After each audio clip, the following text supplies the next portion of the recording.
and I'm sure we have a lot to learn from them.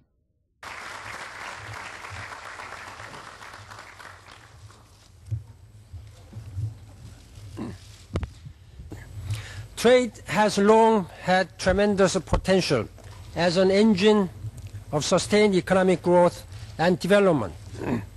Today, trade can and must be part of our efforts to stimulate recovery. That is why last month, United Nations Conference on the World Financial and Economic Crisis and its impact on development urged countries to meet existing pledges on aid for trade. Let me also be very candid. The global trading environment has worsened dramatically since our first review. Global trade growth of 6% in 2007, which is last time we met, has been replaced by a projected 10% contraction in 2009. And it's one of the biggest challenges that the multilateral trading system has faced since its inception. And as we all know, this crisis has a human face. Poverty alleviation targets, whether are part of the MDGs or otherwise, have become more challenging because of, among things, the decline in export demand for goods. When the recovery will begin is anyone's guess, but for everyone concerned, it's clear that it can't come too quickly. And on this, one point is clear. If aid for trade was urgent in 2007, it has become essential today. It is the investment that will allow many developing countries prepare to exit the crisis by enhancing their trade capacity. We believe this initiative can make a real contribution to our common objective of a more inclusive and environmentally sustainable world economy.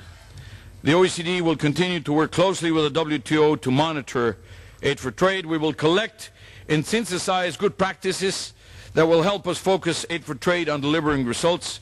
We'll also design a common evaluation framework to assess the aid for trade outcomes and impacts in terms of trade capacities, poverty reduction, and environmental sustainability. Trade was one of the first sectors that was decimated by contracting consumption in high-income countries. But it'll also be one of the first sectors to recover once the global economy picks up steam. Those countries that position themselves now to take advantage of renewed trade will accelerate out of the recession with the fastest momentum.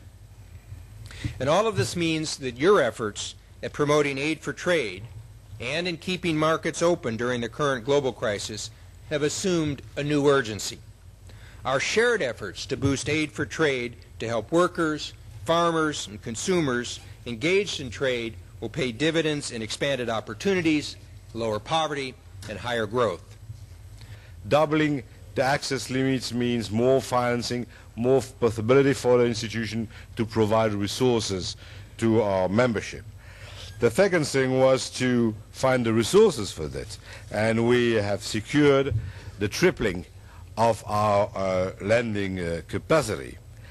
But at the same time, most of your countries were complaining, and probably sometime, maybe not always, but sometime rightly, in saying that the way we lend was too rigid and that the IMF needs to implement more flexibility.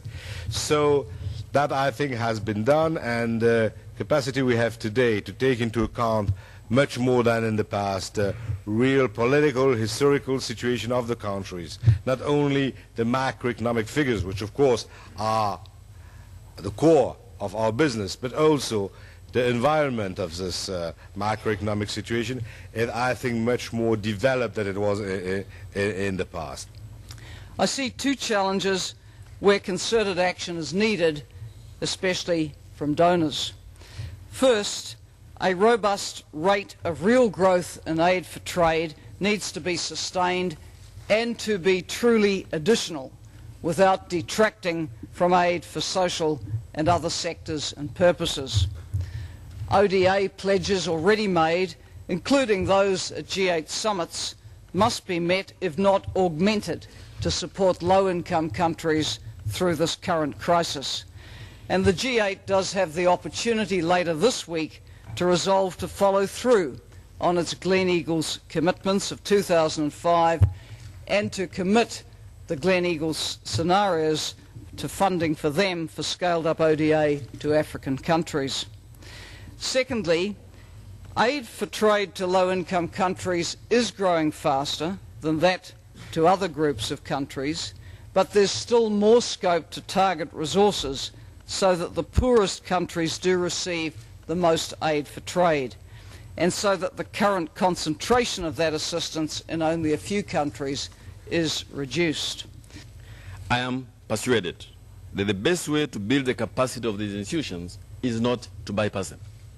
It is to work with them and build the capacity over time, because there is no other alternative to those organizations.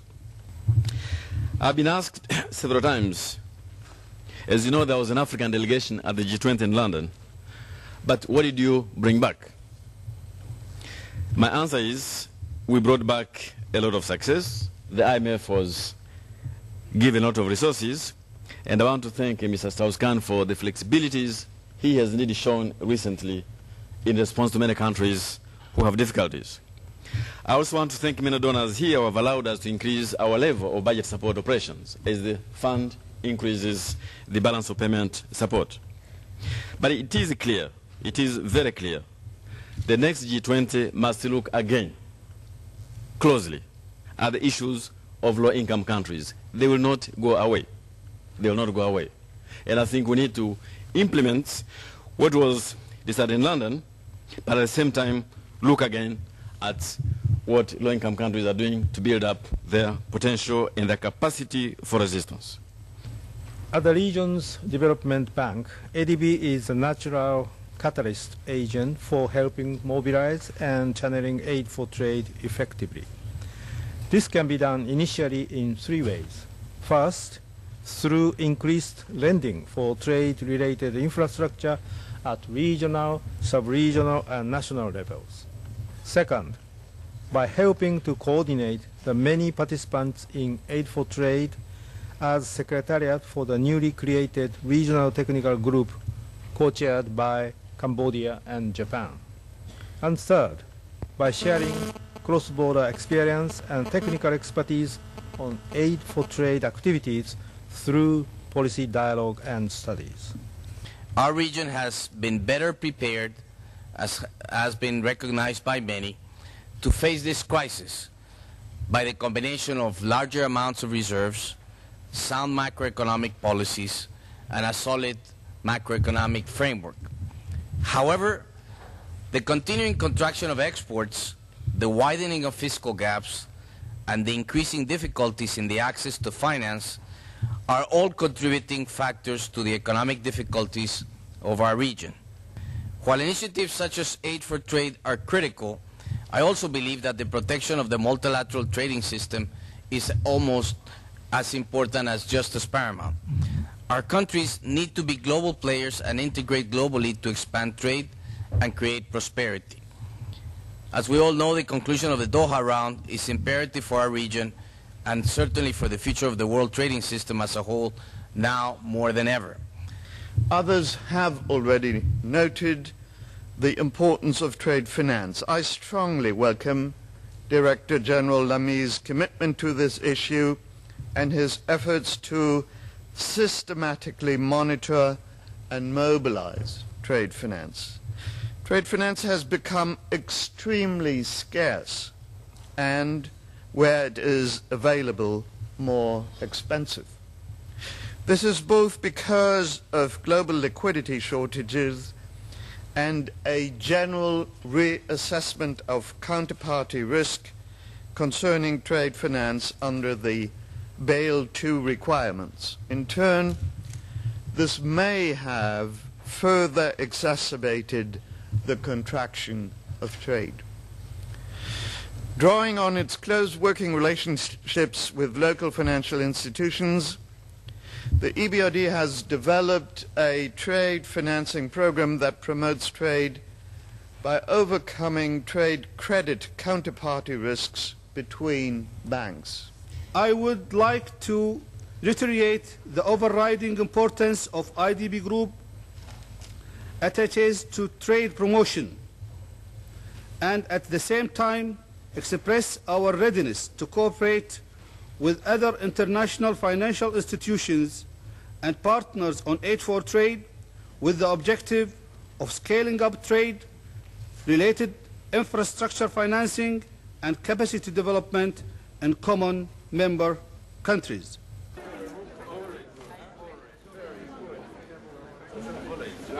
10 seconds of attention.